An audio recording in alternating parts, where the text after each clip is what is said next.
Selamat datang di X Undercover. Channel ini merupakan perbincangan antara Dr. Jaya dan Pak Franky yang bertujuan untuk edukasi serta menceritakan pengalaman Dr. Jaya sebagai ahli forensik dan patologi. Sekedar informasi terkait jadwal tayang X Undercover yang akan tayang setiap hari Senin, Rabu, dan Jumat. Maka dari itu, untuk mendukung channel ini agar selalu memberikan tayangan yang informatif dan edukatif, kalian bisa dukung kami dengan cara like, comment, subscribe, dan share. Dan selamat menonton! Kalau dari segi kedokteran, yang namanya kanabis itu adalah obat.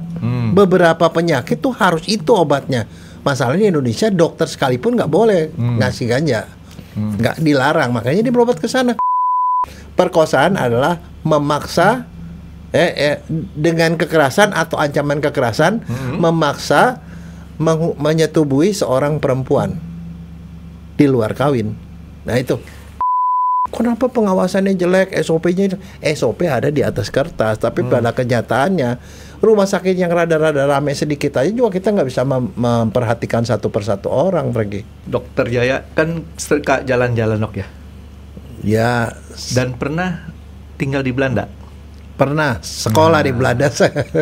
Ini yang serunya nih dok, Dokter Jaya sebagai alumnus Belanda. Tahu kan dok, di sana kan banyak yang dibebasin. Kita beli ganja di sana bisa? Oh enggak, di Bangkok juga bebas loh. Nah itu kan sekarang. Enggak sekarang, karena gini, kemarin kan saya ke Bangkok ya, ketemu sama orang Indonesia. Saya bilang ngapain? Saya berobat katanya. Berobat? Orang berobat kan ke Malaysia, Singapura, dan saya ke Bangkok saya baru tahu. Kalau ke Korea Selatan tahu saya ke Korea. Ngapain saya bilang? Apa hebatnya Bangkok? Tahu dia bilang ini. Saya ini menderita penyakit yang agak langka dok. Obatnya ganja, kanabis. Pemakai kali dok ya? Bukan. Oh penyakit Franky. Jadi gini, kalau dari segi kedokteran yang namanya kanabis itu adalah obat. Beberapa penyakit tuh harus itu obatnya. Masalahnya di Indonesia dokter sekalipun nggak boleh ngasih ganja, nggak dilarang. Makanya dia berobat ke sana. Terus saya jadi pikir, dok ini kan udah jadi pembahasan. Iya saya bilang. Di seluruh dunia juga ada pembahasan karena ada beberapa negara membebaskan bukan karena dia mau bebasin ganja, tapi karena ganja bermanfaat untuk indikasi tertentu. Nanti Wanda kita bahas. Ya, ini yang diminta sama yang komen-komen di YouTube kita dok. Namanya Nathanael. Ternyata itu laki-laki dok Silya. Wah, Nathanael memang laki-laki lah. Iya kan, saya kan Nathanael tuh otak saya kan masih mikir-mikir. Yang perempuan tuh Nata de Coco. Tapi yang saya mau ngomong ini, kemiripan Bangkok sekarang ini dengan posisi Belanda. Belanda udah dari dulu, dari tahun 90-an itu kita masuk ke toko di daerah red light dok ya. Lampu merah, nggak tahu sebutannya apa ya? Masih red light. Itu kan udah bau ganja di sana sini, udah beda lah bau ganja sama bau rokok biasa. Dan satu lagi dok, yang namanya etalase. Oh iya etalase. Dokter mampir nggak? Enggak mampir, tapi lewat. Tapi lihat. Ya siapa tahu. Hampir ke Sorempet. Siapa tahu dokter kejebak sama omongan saya. Mampir gitu kan. Enggak, tapi kalau ke toko ganja saya masuk loh. Iya. Masuk sana tuh enggak. Ternyata tuh ganja itu bukan cuman ini Franky. Cookies, biskuit segala macam. Jadi saya beli tuh, sempat beli. Hati-hati. Kenapa? Katanya nih dok, kalau pulang sampai Indonesia itu nanti bermasalah di doana kita atau imigrasi. Ya nggak mungkin lah kita, nggak mungkin Franky. Nggak mungkin ya? Kenapa? Nggak pernah diperiksa kencingnya. Dan satu, saya dokter forensik, saya tahu bagaimana caranya supaya nggak ketahuan Franky. Iya. Nah, yang saya mau ngomong tadi kan masalah red light punya etalase, ya etalase sana, sehingga memungkinkan orang tuh punya fantasi sendiri-sendiri dok. Tapi ngelihat di depan etalase tongkrongin nonton kan dok, nonton depannya aja dok. Oh iya. Ya kan? Karena itu memang dibuka. Karena kita nggak ada yang kayak gitu dok, kecuali zaman dulu. Warnanya apa Franky? Oh itu pink. Merah ya. Merah, lampunya lampu merah. Saya pernah ke Doli dok, lewatin Doli ya. Saya tempo hari pengen tahu Doli itu seperti apa. Jadi Doli sengaja sama supir yang nganterin saya, Doli itu di mana? Ternyata Doli itu satu jalan tuh, rame banget. Dan saya perhatikan, ini mau dibikin seperti etalase yang di Belanda sana. Cuma bedanya kalau yang di Belanda itu solois, satu-satu yang nampang. Di Doli itu sepengetahuan saya yang saya lihat, kalau itu benar tempatnya yang diunjukin ke saya, itu satu seperti akuarium.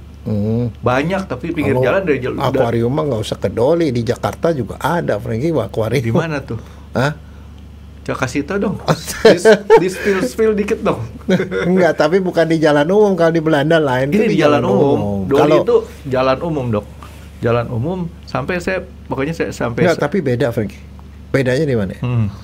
Di red light, walaupun itu ada tempat prostitusi, dia resmi dan dia dijamin pemerintah. Di sana tidak ada preman, Frankie. Iya. Tidak ada preman. Jadi di situ tarifnya juga sudah tertentu. Mereka diperiksa secara kesehatan dan segala macam, itu benar-benar dikontrol sama pemerintah. Kalau di sini kamu masuk coba aja nggak jadi, pasti premannya keluar semua, Frankie. Nah, itu dia. Jadi memang kadang-kadang saya juga, ya memang negara kita tidak membenarkan sih, Dok, ya, bisnis seperti itu. Karena ada negara tetangga aja kan ada bisnis seperti itu legal tuh, Dok. Di satu jalan depannya G, Singapura, itu legal dan dikontrol. Yang saya mau bahas sama dokter gini kan, orang yang kesana itu kadang-kadang kan punya fantasi sedikit, sesuatu yang menurut saya rada beda ya sama orang-orang umum. Kenapa? Kan dokter lihat di sana penampilannya yang lagi majang itu, Dok. Nggak umum gitu kan? Ya. Pakai begini, pakai begitu. Tapi yang paling jelas sih kalau buat orang-orang normal ya, ada satu yang menarik kalau di red light gitu. Di sana tuh ada orang yang sampai pakai rantai-rantai itu. Itu yang saya mau ngomong, Dok. Nah, itu salah satu yang memang ya mereka mainnya seperti itu gitu, pakai rantai di ya macam-macam lah. Tadi dokter udah ngomong, artinya kalau yang normal nggak seperti itu kan, Dok, ya. Nah, dokter tadi ngomong ada yang pakai rantai, pakai model-model kayak Catwoman, ya kan, pakai masker gitu. Nah, ternyata artinya, Dok, pangsa pasarnya ada tersendiri kan, Dok, kayak gitu. Itu banyak gak sih, Dok, orang yang punya kelainan kayak gitu? Banyak. Itu termasuk kelainan jiwa, Frankie. Namanya parafilia.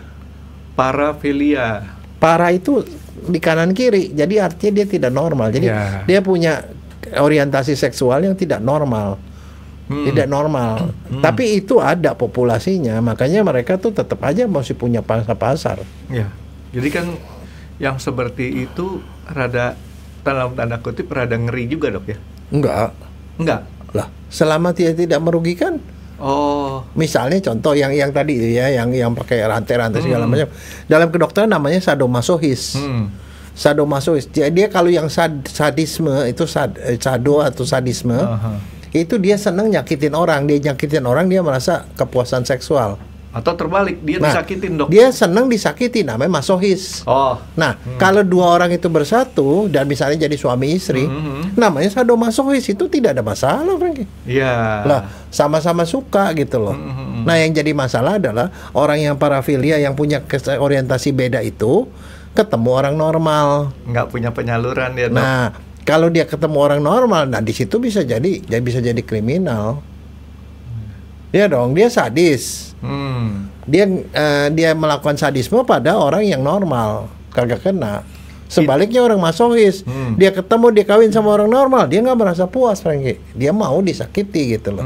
Whatever lah, tapi maksudnya itu adalah jenis kelainan jiwa, namanya kelainan seksual. Di dunia ada statistiknya nggak, Dok? Ada, tapi di sini berapa persen, Dok? Nggak tahu. Nyampe 10 nggak kira-kira? Hah? Nyampe 10%? Nggak sampai. Kalau nyampe 10% bahaya tuh, Dok. Nggak, gini. Hitung sampai 10, ketemu 1.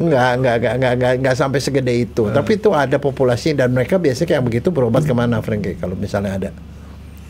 Nah, ke psikiater. Psikolog dulu. Psikolog. Kalau misalnya memang masih bisa dibetulin dengan psikolog, itu ya dibetulin sama dia perilakunya, orientasinya. Tapi kalau enggak ya dia kirim ke psikiater. Nah, yang kayak gitu nih, Dok, ya, itu punya gen begitu atau dia karena terbentuk karena lingkungan? Dua-duanya. Itu makanya saya selalu bilang itu dua-duanya, lingkungan sama itu. Jadi misalnya contoh orang yang tidak sadisme, tapi dia tinggal atau dibesarkan oleh orang tua yang seperti itu. Misalnya atau tinggal di lingkungan yang seperti itu. Dia lihat itu menjadi sesuatu yang normal buat dia. Ya seperti itu. Jadi makanya memang dua-duanya tuh ada gitu loh.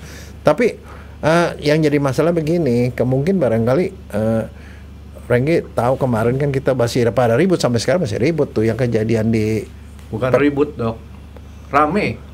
Kalau ribut tuh berantem dok. Iya rame di media sosial soal dokter yang melakukan pelecehan seksual atau perkosaan pada seorang yang ada di rumah sakit. Nah itu tapi yang jadi masalah bukan di situ sebenarnya. Yang jadi masalah adalah pada waktu press release dari kepolisian mereka menyebut bahwa orang ini menderita kelainan. Nah sebentar dok, itu yang saya mau ngomong sama dokter.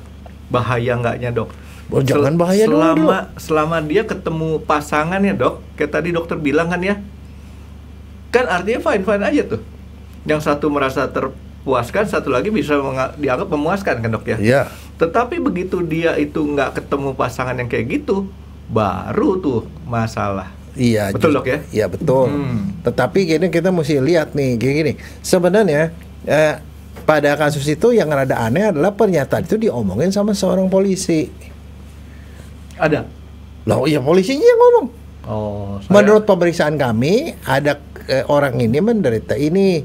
Nah menurut saya itu yang kadang-kadang tuh kurang tepat, kecuali kalau polisinya adalah psikolog atau sudah diobservasi dulu orang itu secara benar. Begini, kalau ada satu tindak pidana, ini kan diduga tindak pidana seksual kan, polisi itu menyelidiki, membuktikan. Kalau ngomong dia punya kelainan, itu adalah upaya dari penasihat hukum untuk meringankan. Ini memang kalau Konoha emang begitu dok? Enggak, ya, jadi itu salah. Karena kenapa? Polisi tetap harus fokus pada tindak pidananya. Bahwa kemudian pengacaranya itu dalam rangka membebaskan atau meringankan si tersangka, kemudian bilang dia kayaknya ada kelainan deh. Nah diperiksalah sama psikolog. Pernyataan itu, kelainan jiwa itu harus dari psikolog atau psikiater, atau bukan mungkin dari kepolisian. Atau mungkin pihak yang tadi dokter ngomong sebutin itu sudah mendapat informasi kali dok? Enggak, belum diperiksa, belum. Kalau dengar press release-nya dia bilang untuk itu nanti kamu akan melakukan pemeriksaan. Nah jadinya ada kesan bahwa polisi itu memang sengaja untuk mau meringankan gitu loh, ada something behind gitu loh. Itu yang tidak disetujui sama beberapa orang, termasuk yang saya dengar sih yang ngomong gitu tuh si Pak Reza. Reza yang psikolog forensik, dia bilang masa polisi ngomong gitu. Iya saya setuju, tetapi di situ ada keluar satu istilah. Saya nggak mau bahas kasus karena kasus itu udah banyak dibahas. Tapi saya mau bahas soal yang dia sebutnya itu. Dia menderita parafilia menurut polisi. Yang tadi awal kita ngomong nih dok. Ya parafilia. Nah kemudian diperjelas lagi ada pada beberapa itu bilang dia somnofilia. Nah ada lagi istilah. Nah sekarang pertanyaannya itu ada filia-filianya dok. Yang satu para, artis tadi dokter bilang paralel filia lah ya. Satu lagi somnofilia. Nah kalau paralel paham, somno tuh apa pengertiannya dok? Para itu sama seperti paramedis. Medis kan dokter, paramedis ada orang yang ada di sekitar dokter. Sejajarannya dia. Ya kan. Terus kalau misalnya ini somno itu tidur artinya. Jadi orang seneng yang sama orang tidur. Nah itu di dalam kedokteran ada istilahnya Franky, namanya Sleeping Beauty Syndrome. Pernah tahu nggak film Sleeping Beauty? Yes, and Seven Dwarfs. Ya. Ya kan dok? Ceritanya gimana? Ceritanya dok? Panjang dok. Lo enggak, yang ringkas saja. Oh yang ringkasnya. Jadi, saya cerita nih dok. Ada cewek putri raja yang cakep, ibu tirinya nggak suka, merasa kesaingan. Dikasih apel, bukannya mati dia malah tidur. Ketemu sama 7 kurcaci, Seven Dwarfs itu, 7 orang kerdil. Dirawat, akhirnya dia bangun gara-gara disun sama pangeran ganteng. Karena salah satu dia bilang yang untuk menghilangkan kutukannya itu kalau dia dicium sama pangeran. Nah, tadi saya sebut ganteng. Dokter tahu ganteng apa dok? Apa? Tahu nggak dok? Nggak. Gangguan telinga katanya dok. Enggak, tapi itu di Blue Syndrome gitu. Jadi orang ini memang seneng sama orang yang sedang tidur. Tapi kalau dalam cerita Sleeping Beauty itu, dia itu tidur, dicium, kemudian bangun. Tapi kalau yang ini enggak. Bukan cuma dicium, tapi dilakukan pelecehan seksual. Sampai diperkosa, sampai disetubuhi. Nah, itulah yang disebut kelainan itu. Oh, jadi orang yang seneng sama orang dalam posisi tidur, itu disebut si somnofilia tadi. Masalahnya ada berapa macam. Tidur itu memang orang benar tidur, dia memanfaatkan orang lagi tidur. Ada orang yang sengaja dibikin tidur sama dia. Ya. Dibikin tidur, dikasih obat tidur. Dibius. Nah, itu hilang tadi daripada kasus itu. Dia dibius pakai obat yang bisa bikin dia tidur dan kemudian dilakukan tindakan. Jadi orang itu pakai modal tuh, Dok ya? Oh, bukan. Ya dong. Kalau dari segi pidana saya bilang itu dia punya mens rea, Frankie. Punya itikat buruk karena itu kan pro perencanaan. Untuk membius orang kan mesti mikir apa yang mau mesti kasih. Kemudian dia melakukan upaya-upaya sehingga orang itu bisa dibius.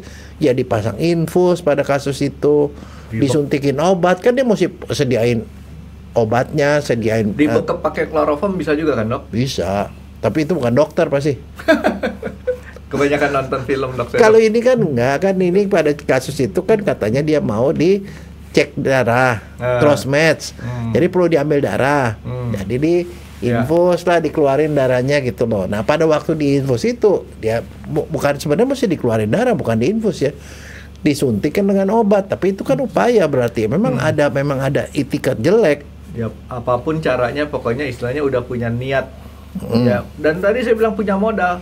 Kan beli obat bius berarti. Ya, nah sekarang pertanyaannya, membius orang kekerasan apa enggak, Frankie? Karena kalau dia mau dikenakan pasal perkosaan, dia harus ada kekerasan. Nah, kalau nggak ada kekerasan nggak bisa loh. Harus ada perlawanan. Bukan kekerasan. Kekerasan atau ancaman kekerasan itu syarat utama kalau pada perkosaan. Ada kekerasan atau ancaman kekerasan. Kalau lo nggak mau, gua apain lo gitu. Ya itu. Kekerasan apa enggak? Saya kenyang sih, Dok. Kalau udah kenyang gini susah mikir, Dok, saya, Dok. Dokter aja yang jawab. Enggak ada soalnya pasal. Saya ngelihatnya gini. Ini pertanyaan Dokter Jaya kan itu kan benar. Artinya tinggal jawaban yang salah apa benar nih, Dok? Nih ya. Definisi perkosaan nih ya, Frankie. Definisinya dulu, Dok. Perkosaan adalah memaksa dengan kekerasan atau ancaman kekerasan, memaksa menyetubuhi seorang perempuan di luar kawin. Nah itu. Kalau ada bujukan tanpa kekerasan itu pasalnya beda. Pasalnya bukan beda. Perkosaan. Kalau perkosaan harus kekerasan, ancaman kekerasan. Ancaman kekerasan tuh secara psikologis berarti. Kalau lo nggak ini, gua nggak naikin kelas lo. Kalau ini lo gua stop lo gaji lo, misalnya kayak gitu. Whatever, itu ancaman. Kalau kekerasan ya kekerasan. Dicekek. Berarti kalau ada definisi kayak gitu, saya bisa ambil kesimpulan itu ada kekerasan di situ. Nah, kamu dalam hal ini kamu benar karena ahli hukum di Indonesia, ya dari Belanda lah, kita kan pakai hukum Belanda. Ada pasal 89 KUHP yang mengatakan menyebabkan orang pingsan atau tidak berdaya disamakan dengan kekerasan. Jadi itu adalah kekerasan kimia. Apalagi kalau misalnya ada ancaman. Ini terpaksa saya ambil kamu punya darahnya supaya untuk menyelamatkan orang tua kamu misalnya. Oh, itu bukan ancaman, Frank. Ancaman dong. Kalau nggak begitu kan dia udah. Oh, enggak mesti dia kan halus. Enggak. Itu maksudnya gini. Soalnya gini, kalau di dalam hukum pidana, KR namanya unsur-unsur delik. Supaya terpenuhi kasus perkosaan, kekerasan atau ancaman kekerasan itu harus dibuktikan. Menyetubuhi seorang wanita, menyetubuhi harus dibuktikan. Ya. Dan di luar kawin. Nah, itu semua harus dibuktikan. Satu nggak terbukti, dia nggak bisa pakai pasal itu. Jadi yang tadi Dokter Jaya sebutin, dibius adalah bagian daripada kekerasan. Membuat orang tidak berdaya. Nah, jadi itu adalah kalau dalam pidana tuh harus ada actus reus mens rea. Pikiran jahat dilakukan dalam perbuatan jahat. Perbuatan jahatnya adalah memperkosa atau melakukan pelecehan seksual.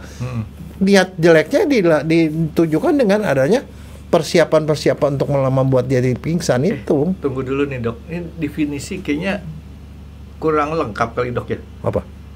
Apa definisi kurang lengkap? Apa saya nangkapi kurang lengkap? Perkosaan terhadap wanita. Iya. Ini saya ngomong hukum di Indonesia, KUHP itu tidak ada kata yang boleh diganti-ganti, Frankie. Kalau laki-laki yang diperkosanya itu nggak masuk pasal itu, nggak boleh. Iya, ampun dok. Nah di dalam kawin nggak bisa. Misalnya Indonesia tidak mengenal itu, Frankie. Saya ngomong hukum Indonesia. Jadi artinya misalnya si istri dipaksa sama suaminya, dia nggak mau, diapain itu nggak bisa. Enggak, saya nggak ngomong istri ini dok. Dokter Jaya diperkosa sama perempuan nih dok. Nggak bisa. Nggak boleh pakai nggak pasal. Masuk pasal itu dok. Enggak. Ya ampun dok. Padahal dokter Jaya diperkosa. Iya. Nah loh. Ya itu istilahnya tidak memenuhi unsur perkosaan dan menurut pasal. Itu bonus kali dok ya? Enggak, ya kita nggak ngomong. Hukum itu begitu. Waktu saya belajar hukum, saya berterima kasih dengan guru saya, Ibu Hafni namanya. Saya nggak tahu beliau masih ada apa enggak. Masih dok. Belum tentu, karena pada waktu saya sekolah dulu dia masih udah tua. Tapi dia itu ngajari baca pasal per pasal, itu nggak boleh ada yang disimpangi, Frankie. Makanya kita mesti belajar tuh kata-kata hukum itu satu persatu. Bagaimana kalau ada satu unsur aja nggak terpenuhi, dia nggak bakal bisa pakai pasal itu, harus pasal yang lain. Jadi saya baru tahu perkosaan tuh hanya melulu kepada pihak perempuan ya? Iya, dan di luar kawin. Di luar nikah. Di dalam nikah nggak bisa pakai pasal itu, mesti pakai undang-undang lain. Oh, oke. Oke. Nah, jadi dok, dalam kasus orang itu diperkosa dalam keadaan tidak sadar, itu ada beberapa menurut saya ya, yang kita harus tarik ininya dok, kesimpulannya. Pertama itu perkosaan, ya kan? Iya, perkosaan kalau masuk. Ya. Kedua, yang melakukan perkosaan ini orang yang punya penyakit tadi, kelainan. Jangan ngomong penyakit dulu. Penyakit itu adalah hal lain. Buktikan dulu perkosaan. Kalau udah ada perkosaan, apakah itu pelecehan seksual atau perkosaan, udah itu dulu terbukti. Nanti si pengacara kalau mau meringankan, dia baru pakai pasal dia gangguan jiwa segala macam. Jadi itu bukan tugas polisi. Tugas polisi membuktikan. Tugas ini mengurangi atau jadi, itu. Tugas polisi dalam hal ini adalah membuktikan terjadinya perkosaan. Iya, tindak pidana. Ya itu tugasnya dia. Bukan tugasnya dia untuk ngomong bahwa itu kelainan jiwa. Bagaimana terjadi ada bukti tindak perkosaan dok? Apa yang harus dibuktikan? Kalau dibuktikan harus ada kekerasan, ada kekerasan fisik atau ada obat-obatan di badannya, atau bukti-bukti bahwa ada obat dimasukin, membuat dia pingsan, mungkin dihipnotis juga bisa, itu membuat orang tidak berdaya juga. Ada. Terus kemudian persetubuhan yang jadi korbannya perempuan benar. Yang ketiga adalah persetubuhan. Persetubuhan berarti ada benda yang masuk ke dalam kelamin perempuan. Nah kalau ada itu bisa berarti ada robekan, bisa ada memar, bisa ada sel sperma atau apapun. Nah kemudian di luar kawin, ributkan bahwa dia memang bukan suami atau bukan istri. Siapa yang boleh menentukan itu, mengklasifikasikan ini ada robekan atau apa? Dokter lagi nih dokter itu bisa dokter umum, bisa dokter forensik, bisa dokter kandungan. Oke. Jadi semua dokter bisa meriksa pada prinsipnya. Tapi kalau yang kualifikasi tertinggi ada dokter kandungan. Dokter kandungan malah. Spesialis kandungan itu yang paling tinggi.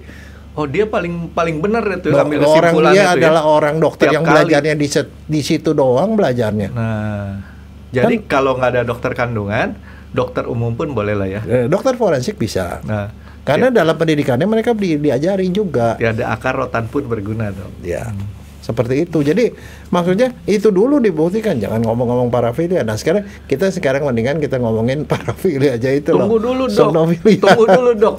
Otak saya selalu akan ngejar dokter lebih detail. Sok tahu saya dok. Nih, dokter bilang tadi masuk ke tempat alat kelamin wanita. Ya. Ternyata dia salah masuk dok. Ke belakang. Ke anusnya wanita. Iya. Apakah itu termasuk perkosaan? Nah sekarang begini, perkosaan itu ada dua. Nah loh. Yang namanya persetubuhan, bukan perkosaan, persetubuhan. Persetubuhan adalah masuk ke lubang. Ya. Kalau ke mulut namanya orogenital. Jadi oral itu mulut, genital jadi kelamin masuk ke mulut. Itu dibagi dua. Kalau yang dimasukin itu penis, nah namanya fellatio. Nah, jadi itu fellatio buat anak laki-laki boleh lah itu namanya fellatio gitu. Kalau Tapi jangan dibikin jadi nama nih dok ya. Boleh. Kan kadang-kadang orang suka aneh kan, namanya bodong itu kan sama aja velasio gitu. Nah, kalau yang kelamin perempuan yang ke mulut itu namanya cunnilingus.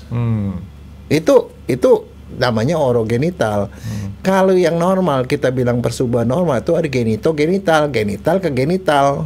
Berarti penis ke vagina. Ya. Tapi kalau dia nyasarnya ke belakang namanya anogenital, anus. Anus genital itu namanya sodomi dalam bahasa kedokterannya. Jadi, nah tiga-tiganya itu ada persetubuhan. Nah, tapi kalau secara hukum kalau masuk genitogenital namanya persetubuhan.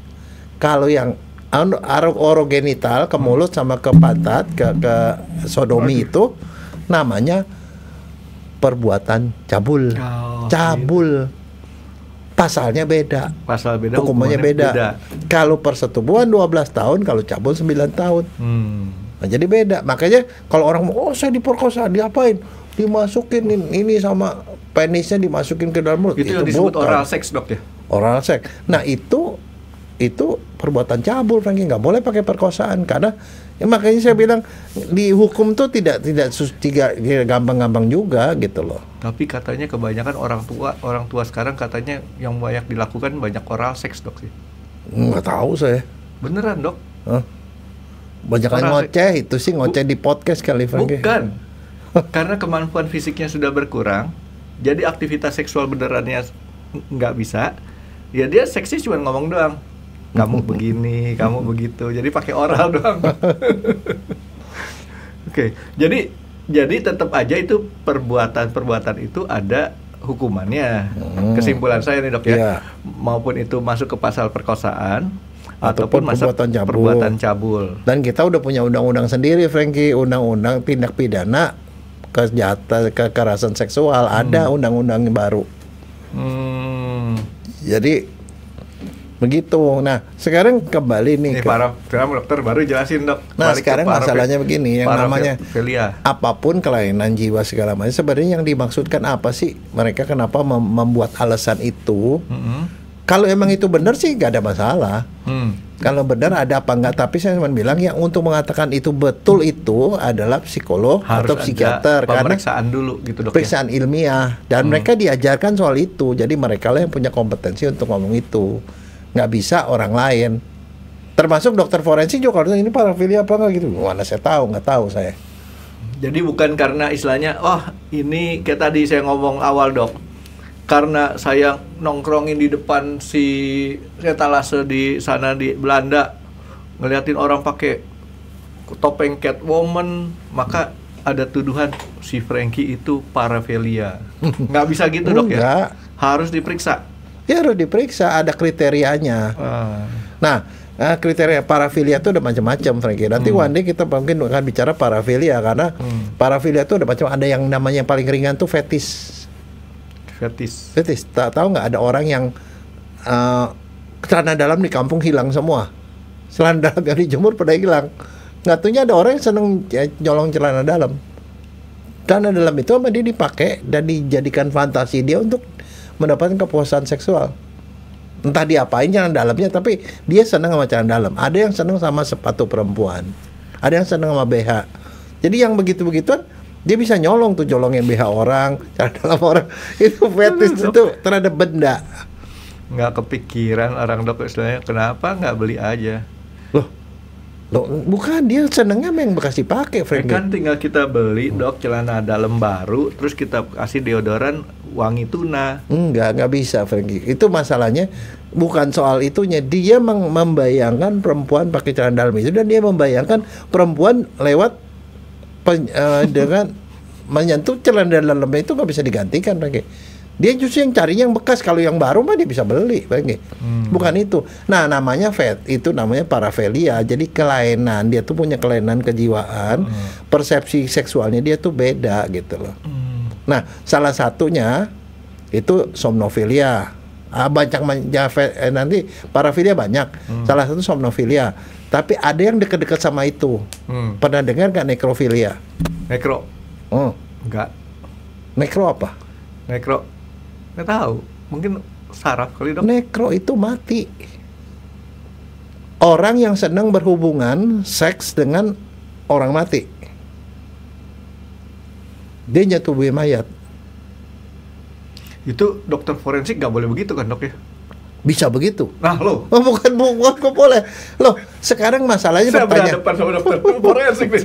Enggak, masalahnya saya ngomong. Siapa orang awam yang bisa berhubungan sama mayat? Petugas kamar jenazah, supir ambulan jenazah, mahasiswa kedokteran forensik, mahasiswa kedokteran juga berhubungan sama mayat kan sama dokter forensik kan. Satu lagi dok. Apa? Pembunuhnya. Ya iya. Dia ngebunuh. Enggak, tapi maksudnya kan akses kita terhadap mayat kan susah. Iya. Makanya kalau kamu bilang itu, saya bilang potensi karena dia punya akses, punya kesempatan. Kadang-kadang kan orang misalnya saya nggak punya kebiasaan nyolong, tapi kalau duitnya berceceran di mana-mana kan bisa aja saya nyolong. Itu kesempatan itu terjadi karena memang ada kesempatan gitu loh. Perbuatan. Karena ada kesempitan dok. Enggak, tapi nekrofilia belum pernah dengar. Belum. Di Indonesia pernah ada kejadiannya, Frankie. Banyak petugas tuh, kamar jenazah nggak banyak. Saya pernah baca tuh ada di kasusnya mana ya? Saya pernah beberapa kali baca sih, tapi istilahnya itu namanya nekrofilia. Nekrofilia itu dia senang kenapa gitu? Ya karena ya saya nggak tahu apa yang ada kelainan di kepalanya dia merasa bahwa kalau orang seperti ini dia nggak bisa ngelawan. Jadi dia punya perasaan gue dominan nih, lu nggak bisa ngelawan. Lu suka nggak suka gue bisa kerjain apapun. Dan begitu ditanya apa yang dirasain, dingin dia bilang. Ya mayatnya dingin lah, kalau mayat hangat masih hidup dong mayatnya. Masih baru. Iya kayak gitu. Nah itu nekrofilia itu salah satu ya. Itu ada bagian ekstrimnya dari yang somnofilia. Itu dekat. Kalau menurut itu dekat. Tapi kalau yang somnofilia itu dia senang melakukan tindakan seksual terhadap orang yang sedang tidur sebenarnya bukan mati. Nah, masalahnya ada berapa macam. Ada yang dengan konsensual namanya. Jadi dia tuh sudah punya istri misalnya. Dia merasa terangsang berhubungan sama istri kalau istrinya tidur. Dia ngomong, tapi istrinya juga tahu dia punya kelainan seperti itu. Kata istrinya, ya nggak apa-apa deh. Dia minum obat tidur. Istrinya secara ini dia minum obat tidur, kemudian dia disetujui sama suaminya. Atau pura-pura aja tidur dok, kalau minum obat juga bisa.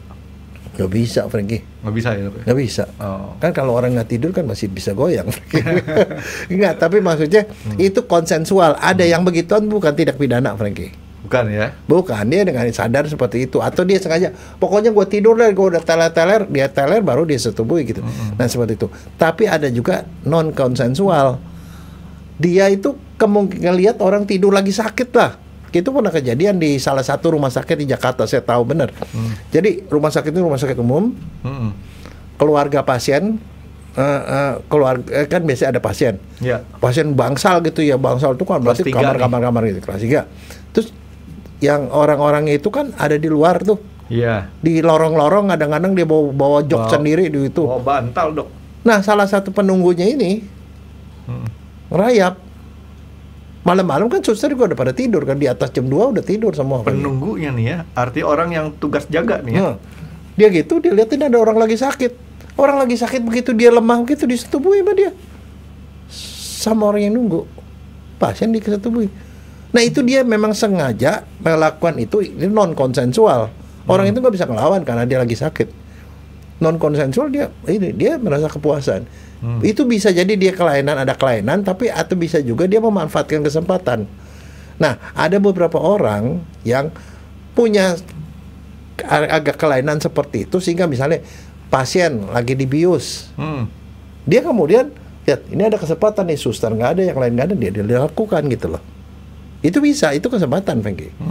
Tapi kalau orang itu yang konsensual ya, non konsensual tapi dia memanfaatkan kesempatan. Tapi ada satu yang benar-benar kriminal, yaitu kalau dia melakukan upaya-upaya membuat orang itu pingsan atau bahkan tertidur atau koma atau apa, dan kemudian baru dilakukan, berarti itu dia punya mens rea. Sengaja. Dia yang bikin kondisinya. Bukan orang nggak sengaja jadi pingsan baru dia, tapi tetap itu kelainan juga kan dok ya? Ya dia kelainan, tapi masalahnya pertanyaan satu, kalau orang melakukan satu tindak pidana yang seperti itu, bisa nggak itu dipakai untuk membebaskan dia dari tanggung jawab? Ya bisa kan dok? Ya mungkin ada keringanan. Bukan, enak aja. Enggak segampang itulah Frankie. Yang namanya hukum enak dong. Habis gitu gue belaga gila aja. Membunuh orang gue belaga gila, gue gak bisa dihukum. Ya kan diperiksa dok sama ada dokter. Pasal 44 KUHP kita yang mengatakan bahwa orang yang mentalnya tidak berkembang atau sakit jiwa tidak bisa dipidana. Itu yang mau diarahkan oleh pengacara biasanya. Pengacara punya kebisaan gitu dok ya? Iya memang tugasnya dia kan gitu, supaya orang ini dihukum seringan-ringannya, seadil-adilnya dan seringan-ringannya. Kalau itu bisa dipakai, kenapa enggak gitu? Nah, makanya tapi untuk membuktikan itu dia nggak bisa mendalilkan sendiri pengacara. Biasanya prosesnya adalah dia minta ke hakim, biasanya itu udah masuk di pengadilan. Jadi artinya si polisi udah membuktikan dia salah nih. Dia minta ke hakim, dia mau menghadirkan psikolog atau psikiater. Psikolog psikiater periksa orang ini, dan periksanya nggak bisa sekali, Frankie. Mesti dalam satu periode waktu. Ditanya jawab, diperiksa, diamati, diobservasi, segala macam. Kemudian mereka bilang, pertama yang harus ditentukan oleh dokter psikiater, biasanya itu dari psikiater kalau kayak begitu. Pertama, ada nggak kelainan jiwa? Kalau ada kelainan jiwanya apa? Nah, yang paling penting bukan itu justru. Yang membebaskan dia yang terakhir. Bisa nggak dia dengan kelainan jiwa itu bertanggung jawab terhadap tindakannya? Kalau dia tidak bisa bertanggung jawab, dia nggak bisa dihukum. Masuknya ke rumah sakit jiwa, bukan ke penjara, Frankie. Tapi kalau seorang punya predikat baik secara sosialnya dok ya, kan susah kita bilang bahwa dia tuh adalah mempunyai kelainan kayak tadi dok. Bukan, makanya that's why nggak bisa sembarangan orang ngomong. Betul kan? Yang harus ngomong itu adalah psikiater yang bisa ngomong itu. Tapi di antara itu bukan ada tidaknya kelainan jiwa, tetapi bisa nggak dipertanggungjawab dengan kelainan jiwa itu. Ada orang sakit jiwa ya, sakit jiwa sampai sebegitu sakitnya sehingga dia tuh untuk menolong dirinya sendiri aja nggak bisa. Nah itu tidak bisa bertanggung jawab. Tapi kalau gilanya gila anggot-anggotan, normal, pada waktu dia normal dibunuh orang, tetap aja dia bisa bertanggung jawab walaupun dia ada kelainan jiwa.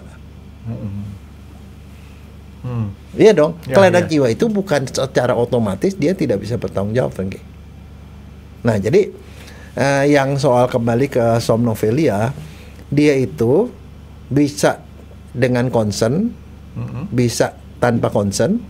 Tapi yang satu lagi yang udah kriminal ada dia melakukan upaya-upaya sendiri untuk memingsankan orang. Berarti dia tuh udah punya perencanaan di kepalanya. Nah, sekarang pertanyaannya begini, dia dibilang pada kasus itu ya, dia sudah berobat ke psikolog sebelumnya soal somnofilia itu. Nah, sekarang orang sakit begitu mesti dihukum nggak atau bisa berbahaya nggak? Enggak. Selama dia tidak melaksanakan itu, cuma ada di ide di kepalanya doang.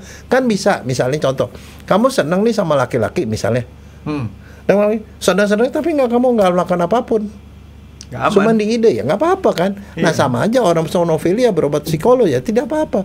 Tapi selama kemudian kecenderungannya itu dilaksanakan dalam satu perbuatan yang merugikan masyarakat, kalau udah merugikan seperti ini, kalau menurut saya itu urusannya pidana, tidak bisa dicabut. Tidak bisa dicabut, artinya pidananya jalan terus. Ya, habisnya nggak bisa dengan damai, Frankie, kayak begitu. Kecuali orang yang benar-benar punya kelainan, gangguan jiwa nih dok ya, perkosa orang, tidak bisa dihukum. Itu membunuh orang pun tidak bisa dihukum. Itu udah pasti istilahnya benar-benar mutlak dia. Ya, makanya, di luar kesadaran dia. Itu bukan omongan penasihat hukum kan, penasihat hukum, tapi setelah dia diperiksa oleh psikiater. Harus ada observasinya dulu kan dok. Iya, makanya itu dia maksudnya. Maksud saya, ya ini sih menarik kan. Maksudnya dari setiap kasus ya ada sesuatu yang bisa dipelajari. Tetapi saya sih cuma dengerin aja nih orang-orang ngomong, bagaimana itu bisa kok katanya kan di rumah sakit tuh ada namanya dokter penanggung jawab. Kenapa kok bisa PDS bisa nangani segala macam? Ya, iyalah kalau orang pernah nonton nggak sih film IR? pasiennya ada berapa banyak, dokternya berapa banyak, suster berapa banyak, siapa yang bisa ngawasi siapa? Itu kalau itu pun dilakukan oleh perawat, kita juga nggak pernah tahu. Orang pasien didorong, kalau sama perawat dorong sendiri ke sana, perawat juga bisa melakukan, dokter bisa, siapapun bisa. Ada kan kalau di rumah sakit sini ada POS, pembantu orang sakit, dia juga bisa dorong pasien ke tempat apapun. Tapi maksudnya itu nggak masuk di akal, mempersalahkan dokter penanggung jawab. Dokter penanggung jawab begini loh, Franky. Begitu ada pasien datang, ini ada dokter yang memang udah spesialis, dia jadi DPJP. Tapi yang melakukan tindakan segala macam bisa PPDS. Jadi dokter yang sedang ngambil spesialis, bisa koas, bisa perawat, bisa mantri, siapapun di situ. Mereka kerjaan masing-masing lah, itu nggak bisa diawasi. Tapi yang kedua itu jadi artinya jadi bilang harus tanggung jawab secara struktural, ya dia sebagai penanggung jawab, tetapi dia itu tidak punya kewajiban untuk ngawasin setiap orang melakukan apa kemana-mana. Soalnya ini pengalaman saya nih, waktu saya dulu koas, kan saya juga pernah koas kan, di RSCM atau di rumah sakit manapun, kita pegang beberapa rumah sakit kan, yang namanya begitu udah mulai jam 12 malam ke atas, jam 2 kan kita udah pada ngantuk, pasiennya banyaknya setengah mati, ada lagi karena jam segitu biasanya datang banyak kecelakaan tuh, Dok ya? Oh iya, banyak. Yang jaga misalnya koasnya ada 4. Koas nih, saya nggak ngomong PPDS nih, PPDS itu lain lagi. PPDS ada juga. Lebih tinggi lah ya. Koas, begitu gitu ada aja kan selalu teman yang malas kan, Devin, gitu. Malas nih. Begitu gitu. Kan kalau di namanya lagi tugas gitu kan kita pakai masker. Iya. Pakai tutup kepala, pakai baju dokter yang panjang tuh yang ijo-ijo. Pergi dorong pasien ke sana, habis dorong pasien tiba-tiba dia ngilang, nggak ada. Ditanya kalau ada DPJP-nya, si dia mana? Oh tadi lagi nganter pasien ronsen, lagi gini kita nggak pernah tahu dia ada di mana. Tahu nggak, begitu dicari-cari menjelang pagi tahunya dia ada di mana tuh? Di tempat di kamar aja, operasi yang nggak ada pasiennya, dia tidur di bawah ranjang operasi. Dingin, Dok. Loh, sekarang ada orang tidur di situ. Seandainya ada dokter lah datang, ada orang tidur pakai tutup kepala, pakai masker, ngeringkuk di situ, berani kamu bangunin? Ya. Kalau di situ ternyata konsulen, dokter spesialisnya bukan kamu langsung dipecat, nggak lulus, nggak ada yang tahu itu siapa. Artinya sebenarnya memang pengawasan di rumah sakit itu kagak bisa, karena aktivitas begitu banyak, orang begitu banyak, kita nggak bisa cek. That's why di rumah sakit selalu ada CCTV sekarang. Nah, tapi kembali lagi dong, CCTV kan dimonitor 24 jam. CCTV-nya yang monitor 24 jam, tapi kita sendiri pernah periksain CCTV enggak? Ya itu sama orang baru ada kasus baru diperiksa CCTV-nya. Nah, iya. Dan dia kadang-kadang CCTV-nya juga nggak jalan, juga kita nggak tahu kan? Iya. Jadi artinya ya itu sih upaya, silakanlah polisi cari-cari. Tetapi maksudnya kalau jangan gitu, jangan dibilang kenapa pengawasannya jelek, SOP ada di atas kertas, tapi pada kenyataannya rumah sakit yang rada-rada rame sedikit aja juga kita nggak bisa memperhatikan satu persatu orang, Franky. Iya sih. Nggak segampang itu gitu loh maksudnya. Ya, saya pernah ke IGD ya, Dok. IGD sekarang sebutnya. IGD sama UGD sama kan? Sama. U itu unit, I itu instalasi. Istilahnya aja. Cuman istilah. Jadi ke IGD, saya pernah sih datang malam-malam itu, ampun deh. Yang kecelakaan terutama kalau malam. Jarang yang penyakit biasa. Nah. Itu dalam kondisi kerame-rame gitu, satu perlu di ronsen. Langsung kan dokter bilang, kirim ronsen kakinya, pergi ke sini. Gini, begitu nggak ada orang, kok aspal yang junior, kirim ronsen, dia bisa dibawa kemana juga kita mana tahu. Nggak segampang itu gitu loh. Kalau di film-film lebih parah lagi, Dok. Orang nyamar jadi yang tadi itu. Iya. Bawa mesti masuk ke dalam, diculik itu orang. Enggak, makanya maksudnya saya nggak segampang itu gitu loh. Karena kecuali kalau orang yang ngomong itu pengawasan kagak beres, ya berarti lu nggak tahu kondisi di rumah sakit seperti apa. Hubungan dengan. Tapi yang sebenarnya begini, Franky, ya, yang lebih penting lagi sebenarnya, kan ada beberapa orang yang punya kecenderungan gitu, kita nggak tahu itu kan di dalam populasi itu ada. Nih mengenai soal ini ya, somnofilia. Ada satu penelitian di Kanada. Dia melakukan penelitian di Kanada tahun 2021. Baru? Ya, diteliti. Sebenarnya banyak gak sih orang yang seneng tuh ya grepe-grepe orang tidur gitu loh. Ya kan, somnofilia kan grepe orang tidur habis grepe diapain itu. Itu ternyata tuh 9% Frankie frekuensinya. Jadi 1, 2, 3, 4, 5, 6, 7, 8, 9, 10. Yang ke-11 tuh somnofilia tuh, Dok.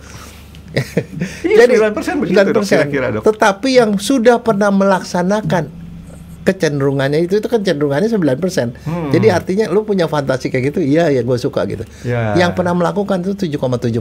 Gede juga masih, Dok, kalau menurut saya. Gede. Tapi kalau sejauh cuma meraba-raba apa gitu tuh mungkin.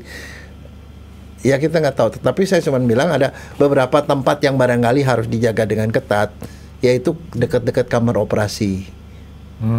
Karena kenapa? Orang operasi itu kan dibius dulu, itu ada jeda. Di tempat yang kayak gituan masih banyak orang, sehingga bisa saling ngawasin itu. Iya dong.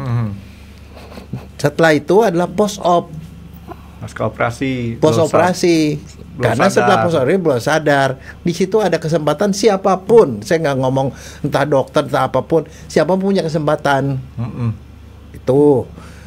Kemudian apa? Orang yang sakit keras. Nggak bisa di situ tuh nggak ada orang yang jagain. Di mana rumah sakit ada banyak penunggu. Itu harus dijagain. Di ICU itu harus dijagain. Jadi maksudnya saya tempat-tempat itu ada tempat-tempat yang rawan untuk hal-hal seperti itu. Karena kita nggak tahu. Kadang-kadang itu memang dia kriminal. Kalau dia udah berulang-ulang kriminal. Tapi ada juga itu sebenarnya itu terjadi karena ada kesempatan. Orang tergoda. Sama seperti saya bilang, saya sih sebenarnya bukan orang yang suka nyolong. Tapi kalau duit kelepakan 100-an ribu begitu, ya lama-lama iseng juga gitu loh. Kalau 100-an ribu nggak mungkin. Kalau ratusan miliar dokter mau tuh. Ratusan ribu tapi gepokan. Enggak, tapi maksud saya itu kadang-kadang orang berbuat jahat tuh karena kesempatan, Frank. Nah, kesempatan itu kan sebenarnya bisa diatur. Ya, itu kan ada di TV sama si Bang Napi itu. Kejahatan karena ada kesempatan. Dan mau satu lagi di dalam. Nah, sekarang gini, orang yang somnofilia itu kan dia bilang ada kelainan. Nah, sekarang masalahnya gini, pertanyaannya kalau itu memang betul ya terdiagnosis itu salah nggak sebenarnya? Maksudnya ada yang menjadi penyebab nggak? Tadi kamu bilang, ada penelitian yang mengatakan bahwa dia itu pernah trauma waktu kecil, Franky. Oke. Trauma pada waktu kecil, kalau kenain daerah dahi dan pelipis ini, ubun-ubun sini, dahi dan pelipis itu, dan kemudian gara-gara trauma itu dia mengalami atrofi, dia bisa mengalami hal seperti itu. Tapi kecenderungan itu belum tentu kemudian dia melakukannya ya. Perlu keberanian tuh, Dok. Ya, nah kelainan itu biasanya tuh ada cirinya, Franky. Makanya tadi saya bilang kan dia orangnya normal, ya normal, orang itu normal, nggak ada bedanya. Tapi biasanya dia punya beberapa ciri-cirinya. Jadi bisa dicari nanti kepribadiannya. Yang pertama dia tuh agak tidak berperasaan orangnya, tidak punya empati pada orang, rada cuek, dan dia tuh narsis itu artinya gue berhak dong, gue kan ini, gue kan dokter, gue kan ini. Jadi dia merasa dia dirinya lebih tinggi, perasaan dominan. Nah itu. Dan satu lagi dia impulsif kadang-kadang dia bisa meledak, bisa tiba-tiba keinginannya bisa datang tiba-tiba kayak gitu. Nah itu beberapa ciri, tapi nanti yang harus menentukan itu adalah psikiater. Biasanya nggak psikolog mungkin bisa, psikiater bisa, tapi dua-duanya itulah yang punya hak untuk ngomong itu benar apa enggak. Dan kemudian ya mesti dicari runut itu. Tapi itu belum tentu bisa membebaskan dia sejauh dalam penilaiannya dia itu bisa bertanggung jawab apa enggak. Kalau kelainannya begitu berat, dia nggak bisa bertanggung jawab, ya nggak bisa bertanggung jawab, dia tidak dihukum, tetapi dia masukin ke rumah sakit jiwa. Tapi kalau dia memang bisa bertanggung jawab, ada kelainan, bisa bertanggung jawab, dia tetap dihukum. Tapi mungkin diperingan, mungkin nggak tahu. Tapi kalau menurut saya nih, Dok ya, seseorang yang sudah mempunyai pendidikan cukup baik ya, Dok ya, artinya dia pasti bisa bertanggung jawab. Belum tentu. Nggak, itu bukan tugas kita, Franky. Ya? Jangan pernah ngomong itu adalah tugas si psikiater. Namanya psikiater forensik loh. Jadi itu nggak bisa dianggap patokan tuh, Dok ya, nggak pendidikan. Bisa. Karena kenapa? Itu kan bisa membahayakan masyarakat kalau dia sebenarnya bisa bertanggung jawab.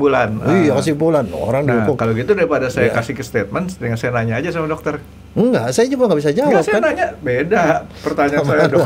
GR, dokter. Ada 2 pertanyaan saya nih, Dok. Yang pertama nih, Dok, parafilia tadi. kelompok orang yang senang melakukan aktivitas seksual secara berbarengan bersama-sama. Itu yang saya tahu paling parah, dan itu waktu zaman Kekaisaran Nero. Itu sering kali ada pesta seks di Roma, zaman orang Roma. Kamu senang amat yang jauh-jauh. Di sini juga ada, di daerah Jakarta Utara kan kemarin ketangkap tuh. Itu LGBT.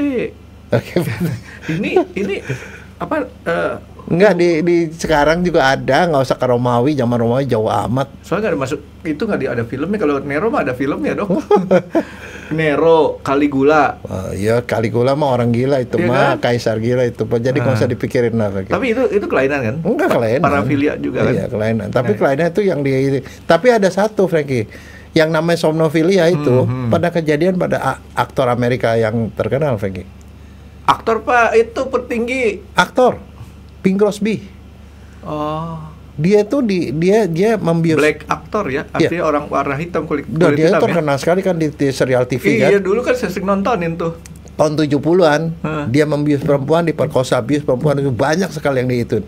Dia diadili tahun 2015. Terus dapat hukuman? Iya dong. Berapa puluh tahun tuh, Amerika kan kejam tuh kalau ngasih hukuman tuh. Nggak tahu, tapi diakumulasi. Maksudnya yang begituan itu memang ada, bukan sesuatu yang sangat langka juga. Padahal ya panutan tuh kalau di film. Ini pertanyaan kedua, Dok. Agak sulit nih, Dok. Kita berbicara masalah parafilia. Tadi kan itu masuknya ke unsur perkosaan terhadap yang kelainan-kelainan tadi, Dok ya. Nah, sekarang karena kita tinggal di luar negeri yang membolehkan adanya kasus prostitusi, maka kita bayar. Iya. Pekerja seks tadi, kita bayar, kita maunya seperti ini. Kondisinya nih, Dok. Tapi ternyata si prostitusinya tadi wanita PSK, Dok ya. PSK ada, nanti saya ceritain singkatan yang satunya lagi, Dok. PSK tadi menolak. Itu bisa kalau kita terapkan di hukum Indonesia, bisa masuk ke dalam perkosaan nggak? Bisa. Karena dia menolak, nggak ada consent. Oh. Itu namanya ancaman kan. Tapi kalau di luar negeri sama juga kali ya? Belum tentu. Kan dia dibayar nih. Kamu sekarang saya bayar. Kan ada ini cerita nih, Dok ya. Cerita ada kasus orang terus kemudian diperkosa, bahkan sampai dibunuh gara-gara si perempuannya apa yang lakinya nolak karena masalah bau badan. Itu bisa masuk perkosaan tuh kalau diterusin tuh, Dok ya. Walaupun itu transaksional. Begini, kalau di Belanda tuh rada aneh perkosaannya. Perkosaan di Belanda adalah memasukkan benda-benda apapun ke dalam lubang-lubang tanpa inform consent, tanpa persetujuan. Jadi kalau saya iseng, kelingking saya masukin ke dalam lubang hidung kamu, itu perkosaan. Ya. Tidak melihat jenis kelamin, tapi kamu dimasukin benda ke dalam lubang kamu nggak suka. Perkosaan tuh ya. Itu tergantung definisi undang-undang. Kalau di kita di Indonesia harus kelamin masuk ke kelamin, laki-laki ke perempuan, dan dia ada kekerasan atau ancaman, baru dia adalah. Ribet juga, Dok. Hah? Ribet juga kalau. Enggak, makanya itu sebabnya kan orang belajar. Kami juga belajar ini kedokteran forensik. Oh kayak gitu. Jadi nggak sembarangan tuh pakai pasal itu. Iya, akhirnya di Indonesia tuh lebih apa ya? Lebih ribet. Karena sangat spesifik sekali, Dok. Kalau di luar negeri kan apapun, benda apapun masuk ke lubang, udah itu artinya perkosaan. Dimana orang nggak mau kan ya gitu, Dok. Yang tadi saya tanyakan adalah, pertama dia udah deal, ya kamu saya bayar,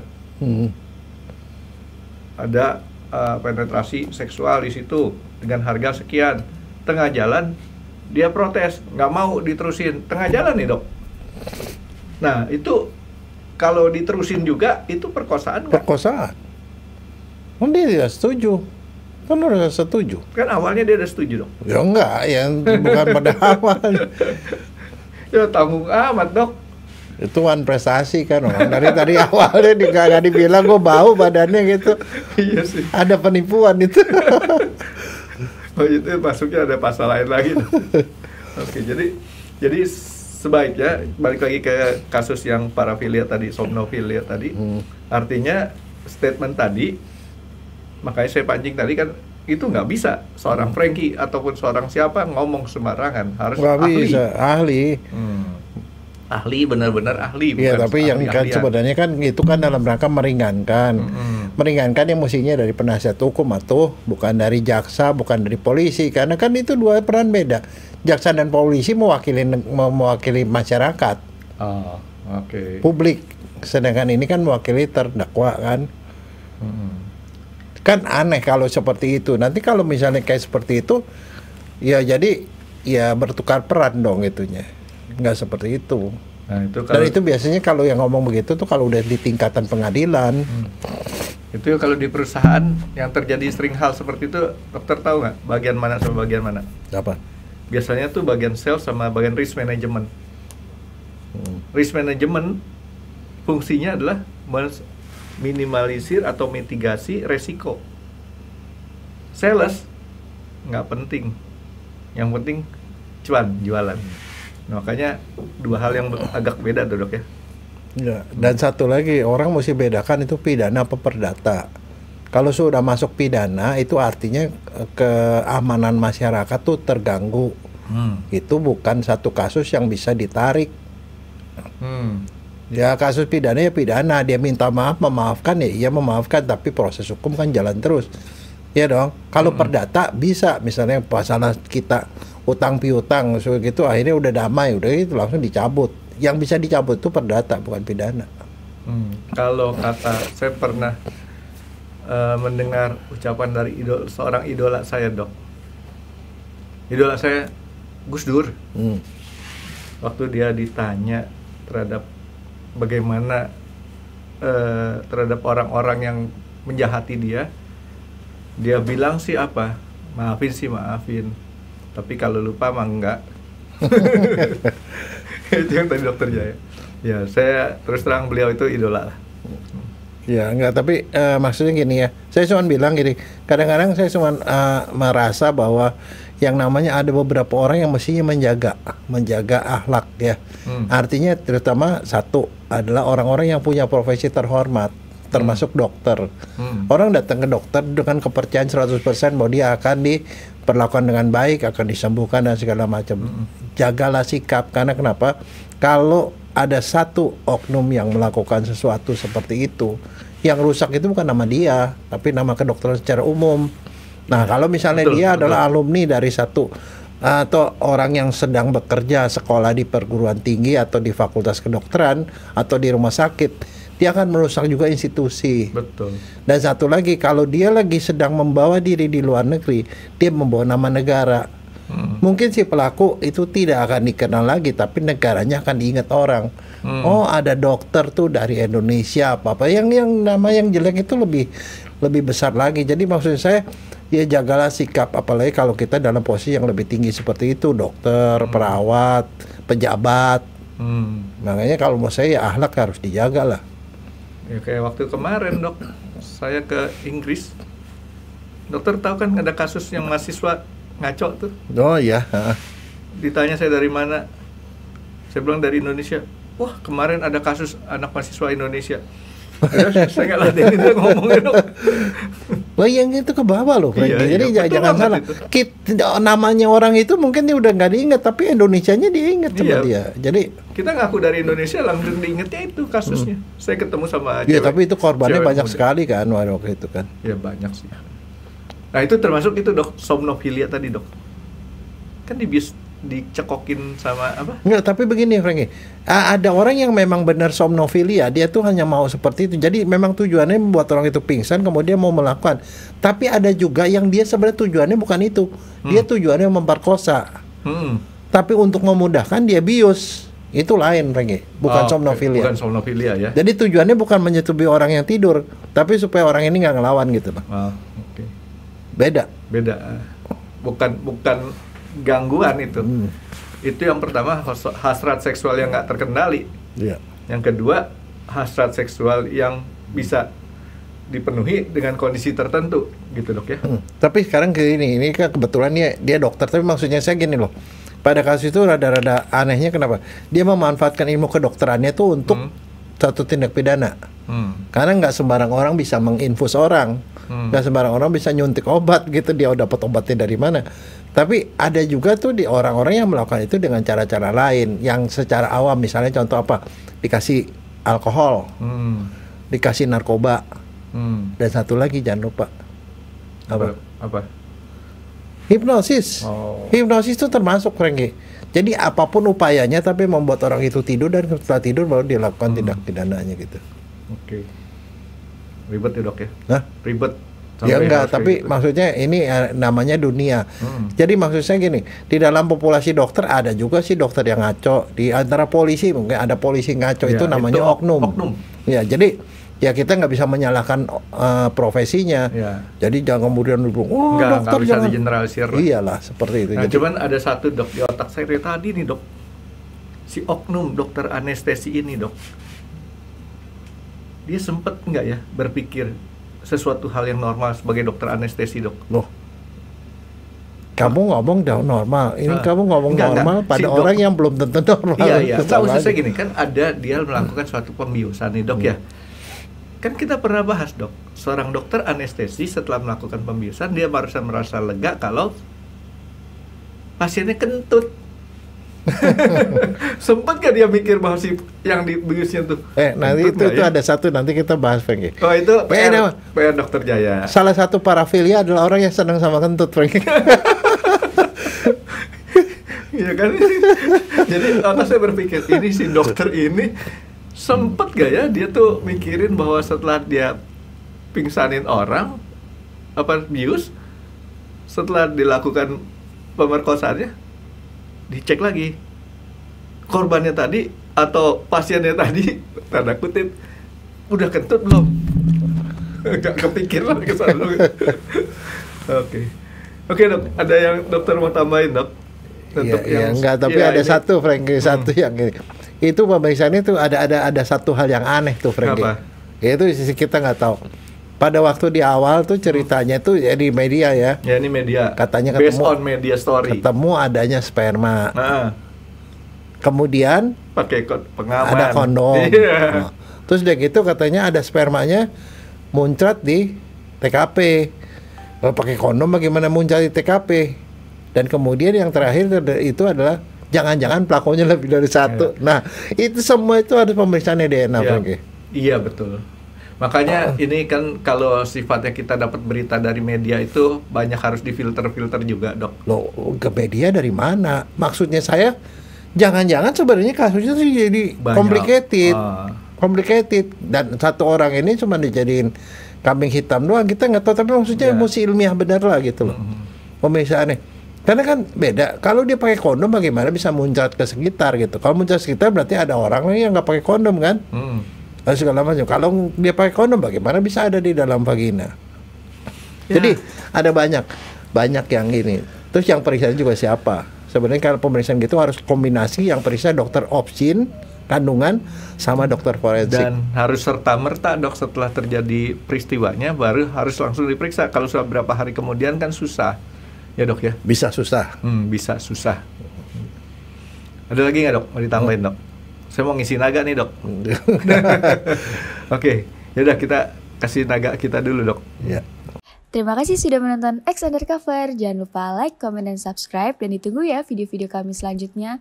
Nah, buat kalian, jika ada pertanyaan untuk Dr. Jaya, boleh banget komen di bawah. See you guys!